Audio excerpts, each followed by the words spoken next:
Of course bana, baada ya tetesi kwa nyingi kinomenoma kwenye mitandao ya kijamii kuhusu star Bongo Flava Diamond Platnumz kwamba huenda ametemwa na dili la Pepsi kwa sababu inayo kwamba alikuwa ni ambassador wa kampuni hiyo kubwa zaidi ambayo amekuwa akifanyia kazi kwa muda mrefu kinomenoma.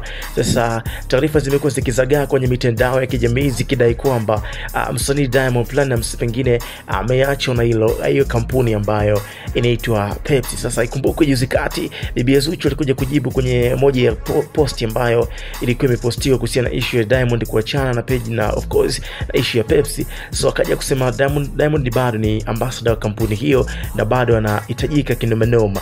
Bado otherwise kama vile anatetea upande wake. Sasa na juzi kati pia Diamond alipokuwa kwenye aliposti picha ya of course tangazo la Pepsi kwenye page yake ya Insta story pale IG. Sasa kitu kama hicho kimezidi kuzua utata zaidi na kutengeneza taharuki na watu wamekaa sintofahamu. Lakini jana picha zimepostiwa kwenye page yake of course kwenye page ya Wasafi WCB ikionyesha kuwa yupo location na vitu kama hivyo kwa ajili ya ngoma mpya by the way. Lakini kitu ambacho kimewashangaza wengi ni kuonekana bado anatumia kinywaji cha Pepsi. Je, Diamond anafanya hivyo bila malipo au bado ni ambassador